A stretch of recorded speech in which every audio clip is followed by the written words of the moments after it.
Olá, pessoal. Eu sou a Sara Paixão, da área de alocação da Invest Smart, e hoje eu estou aqui com a Mônica Araújo, nossa estrategista de renda variável, para falar um pouco sobre o panorama macro, principalmente focando nos últimos acontecimentos dessa semana, né?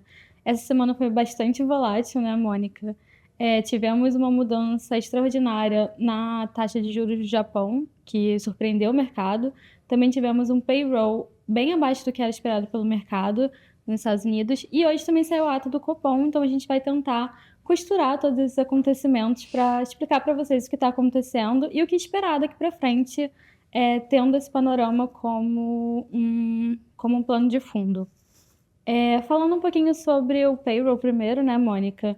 O payroll, ele é um relatório de emprego dos Estados Unidos e ele traz para a gente um panorama de como que está o mercado de trabalho americano. Esse relatório, especificamente, ele fala sobre a quantidade de vagas que foram criadas na economia americana durante o mês anterior, né? Então, agora a gente está olhando as vagas que foram criadas no mês de julho. E o mercado, ele olha isso com muita atenção, porque nos diz se o mercado de trabalho está muito aquecido, pouco aquecido, ou se está em linha com o que é esperado. Isso é importante principalmente por conta da taxa de juros dos Estados Unidos, que é o balizador de todos os ativos do mundo, é muito importante tanto para a gente aqui quanto para todos os outros mercados do mundo. E aí o payroll da semana passada, ele veio bem abaixo do que era esperado pelo mercado, né? Então isso pode indicar, de certa forma, que o mercado americano está tendo uma desaceleração um pouco maior do que a gente vinha esperando daqui para frente, mas é super importante dizer que esse é um dado isolado, então para a gente entender se de fato tem essa desaceleração mais alta do que o que era esperado, é necessário acompanhar os dados mesmo e acompanhar o próximo mês como que vem o payroll, como que continuam as expectativas de mercado também, para entender se temos uma desaceleração mais alta. E por que isso assusta o mercado, né? Por que o payroll foi um dos pontos, uma das sementinhas que fez com que todo esse cenário acontecesse? Porque quando o mercado de trabalho dos Estados Unidos mostra o sinal de desaquecimento mais forte do que o esperado, o mercado começa a confabular que podemos estar vivendo uma desaceleração na atividade mais forte do que o que era esperado anteriormente. Então, isso traz, né, aquele temor que todos temos de que a economia dos Estados Unidos entre em uma recessão, porque isso pode impactar também os ativos do mundo todo, principalmente quando a gente olha para commodities. E aí, junto com isso, tivemos uma mudança na taxa de juros do Japão.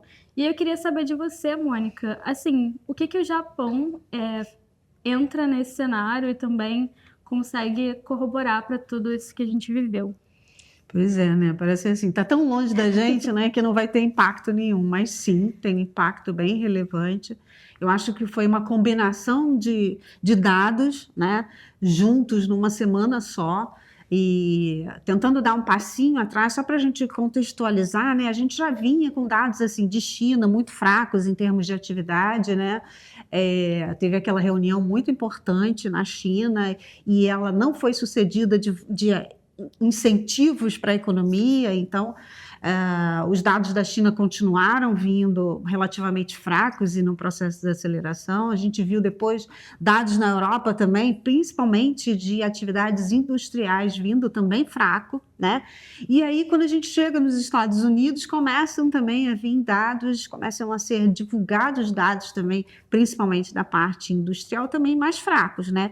Numa semana em que a gente teve a decisão de Copom, né, aqui, e a do Fed lá fora, em que realmente se consolidou um cenário favorável para início de redução de taxa de juros, ou seja, um processo de desaceleração tanto da inflação como da atividade, dando esse pano de fundo, né?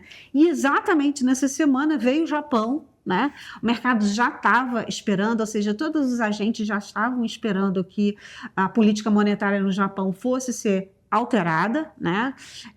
Eles todos já estavam muito vocais, não só o presidente do Banco Central do Japão, mas toda a equipe econômica já estavam sinalizando de que realmente eles iam fortalecer a moeda japonesa e com isso aumentar a taxa de juros no Japão, só que o mercado estava esperando 0,10 e veio uma grande surpresa com 0,25 de aumento de taxa de juros lá. Ainda é um nível muito baixo, mas isso fez com que operações clássicas que eram feitas, né, ou que são feitas com a moeda japonesa fossem desmontadas, né? E isso tudo junto, você imagina, né? O investidor ficou um pouco mais receoso de tomar risco, começou a fazer o desmonte dessas operações, né? Muito de pegar recursos no Japão com taxas muito baixas e fazer investimentos em outros mercados, em qualquer outro mercado de risco, que desse essa remuneração, né, para esses investidores, e de repente descobriu-se que a política monetária no Japão vai ser até num processo de aceleração para se ajustar num nível em que eles acreditam que seja confortável e que dê esse suporte para a moeda japonesa. Ou seja, começou com 0,25, provavelmente vai ser uma trajetória em que nas próximas reuniões a gente deve ter um patamar nesse nível, né? Então, esse desmonte de operações que utilizava, né, a moeda japonesa como suporte, ele começou a ser desfeito e o início desse processo, né, porque a gente não viu ainda terminar, é um volume muito significativo que a gente tem de recursos, acabou gerando, né, esse estresse todo que a gente viu ontem no mercado, né, nos mercados, em especial no mercado asiático, como a gente viu acontecer também nos Estados Unidos e na Europa, numa proporção assim bem preocupante, né, vamos dizer. Provavelmente esse processo de desmonte vai continuar, né? Como eu falei, a gente ainda deve ver esse processo todo acontecendo ao longo dos dias, porque é um volume muito significativo, não dá para sair, mas quando você, né, começa a fazer esse desmonte, você vê um desequilíbrio em termos de ativos de risco em especial, e pegou, né, alguns ativos com um nível muito elevado de preços, né, e o movimento começa exatamente nesses ativos, foi o que a gente viu principalmente nas empresas de tecnologia americana, né, o que corrobora um pouco essa visão de desaceleração. Então a gente viu um movimento técnico, né, que é esse que é correlacionado com o desmonte dessas operações com a moeda japonesa, e com o fundamento que é esse processo de desaceleração de atividade, né, econômica nos Estados Unidos. E esse processo de desaceleração da economia americana, ele necessariamente vai bater nas empresas, né? As empresas vão passar uma revisão principalmente de expectativa futuras com relação a lucros menores do que ela vinha apresentando, num nível de atividade que era maior, é super natural. Só que os dois movimentos juntos acabou... esse movimento, né, com esses dois fatores juntos, acabou levando aí para esse estresse todo, né? E aí a gente tem sempre que se perguntar como é que esse cenário internacional acaba impactando no mercado doméstico, né? Hoje a gente viu a divulgação da ata, né, do Copom, da reunião que foi realizada na semana passada. E aí, como é que o Banco Central, a equipe, né, dos diretores do Banco Central aqui do Brasil, mencionaram essas questões na ata, Sara? Então, eles mencionaram de duas maneiras, né? Primeiro, que esse movimento na taxa de juros japonesa impacta no câmbio aqui do Brasil. Então, a gente viu um movimento muito forte vindo da desvalorização da moeda brasileira frente ao dólar, e isso tem impacto na inflação porque a gente vê mecanismos de repasse, né? Geralmente, quando o câmbio aumenta, produtos que são dolarizados ou que são importados, eles se tornam mais caros, e isso também impacta na inflação. Então, é algo que o Copom precisa acompanhar. E um dos pontos que eles falaram foi da desvalorização cambial, que entrou no balanço de riscos, né? Isso também foi um dos pontos que tornou o balanço de riscos do Copom mais assimétrico, principalmente para a parte altista, né? Então, agora, antes a gente tinha um balanço de risco equilibrado, que fazia com que os riscos para a inflação aumentar e para ela reduzir mais forte do que o que é esperado pelo Copom fossem basicamente iguais, né? 50-50, e agora não. Agora a gente tem um peso maior para uma inflação ficar mais alta nas próximas visualizações do IPCA. Então, isso faz com que o Copom precise adotar esse tom mais duro. Então, essa foi a primeira forma que o Copom mencionou essas questões que a gente falou aqui. E a outra forma foi falando sobre... anteriormente, né, o Copom vinha mencionando a atividade americana, mas principalmente para os riscos da inflação. Uhum. E agora ele mencionou também um risco de uma desaceleração mais forte do que o esperado na economia americana, que poderia impactar, nesse caso, a inflação para a parte de baixa, mas também poderia trazer mais volatilidade para os ativos como um todo.